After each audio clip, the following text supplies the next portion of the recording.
There is one rule of power that once you understand it, changes how you read every conversation, every meeting, every relationship in any U.S. workplace you will ever enter. It is not written down anywhere. It is not taught in any business school. But every powerful person inside an American corporation operates by it, whether they know they are or not. The first rule of power is this: never reveal more than you need to. Read that again. Never reveal more than you need to. Subscribe right now, because what I am about to explain will permanently change how you communicate at work. Let me show you what this rule looks like in practice. There is a man somewhere in a U.S. Fortune 500 company who has been at the same level for 6 years. He is a hard worker. He is a transparent communicator. He has been trained his entire career to be open, collaborative, and forthcoming. When his manager asks how a project is going, he gives a full update. When colleagues ask what he is working on, he tells them everything. When senior leaders ask his opinion on a strategic decision, he shares his complete analysis on the spot. He is, in his own words, an open book. And his open book has gotten him exactly nowhere. Now compare him to a director at the same American company. This director is not deceptive. He is not dishonest. But he is deliberate about what he shares, when, and with whom. When his manager asks how a project is going, he gives a focused update, only the elements that matter for the decision in front of them. When colleagues ask what he is working on, he answers at a high level, never the specifics of his strategy or the people he is talking to.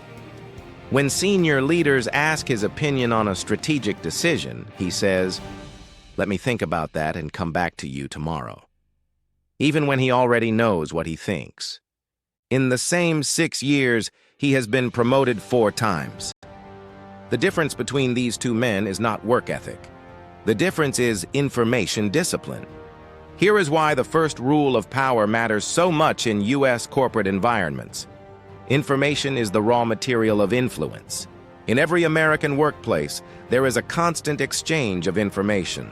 Who knows what? Who learned it first? Who can connect it to other things?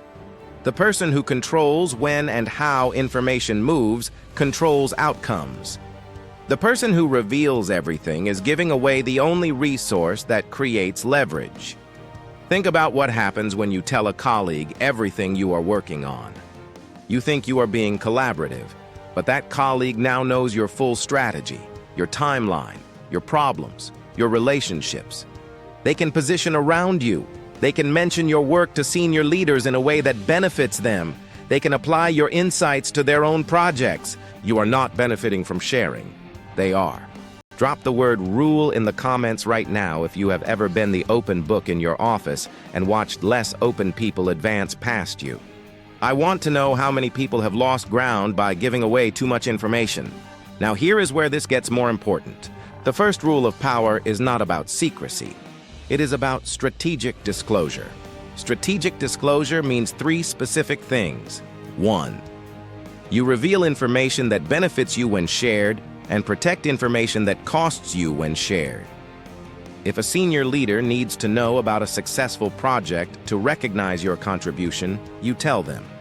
If a colleague wants to know the political backstory of a sensitive decision, you do not tell them, because that information has nothing to gain you and everything to lose. 2. You learn to pause before answering. Most U.S. professionals answer questions reflexively. The moment someone asks them something, they begin speaking. Powerful people pause, even when they know the answer. The pause does 2 things. It signals that the answer is being considered carefully, and it gives the powerful person time to ask themselves, what is the best version of this answer to give in this room, to this person, at this moment? A 3-second pause before responding to a senior leader's question communicates more authority than any answer you can give immediately. 3. You hold opinions until they are asked for in the right context. The director from our story does not volunteer his opinions in casual conversation. He saves them for moments when they will have maximum impact. Strategic meetings, formal review conversations, one-on-ones with senior leaders. When he speaks in those moments, his words carry weight, because the room has not been exhausted by his constant commentary. The open book in our story shares his opinions freely all day. By the time a moment arrives where his opinion actually matters, everyone has already heard 100 versions of his thinking. His opinion has become inflation. It has lost value through overuse. Machiavelli understood this 500 years ago in different language. He wrote that a prince who reveals all that he knows is in the same position as a chess player who shows his opponent every move he is considering. In modern U.S. workplace terms, your unstated thoughts are leverage. Once stated, they become other people's information. Marcus Aurelius added something equally important. He wrote that silence is sometimes the best answer. He was not advocating for cold or distant behavior. He was advocating for the recognition that not every question requires an immediate answer. Not every thought needs to be shared, and not every truth needs to be spoken in every room. Now, here is what to do with this starting this week. Choose one specific information habit to change. The simplest and most effective habit to change is the reflexive answer. For 1 week, in every meeting and every conversation, practice a single behavior. When someone asks you a question at work, especially a question from a senior leader, pause for 2 full seconds before you answer. 2 seconds. That is it. In that 2-second pause, ask yourself one question internally. What is the best version of this answer for this room? Then respond. You will be amazed at what happens. Your answers will become sharper. Your presence in conversations will become more deliberate. People will start to notice that what you say feels considered, rather than reactive. 2 seconds of silence will do more for your authority than any new skill you could learn this year. This is the first rule of power in a U.S. workplace, applied in the smallest possible way. The open book man in our story is still at the same level today. He is still being praised for being collaborative. He is still being overlooked. The director runs 3 teams across 2 divisions and is being recruited externally at twice his current salary. The difference was never honesty. Both of them are honest. The difference was that one of them treated information like air, free, unlimited, given to anyone who asked.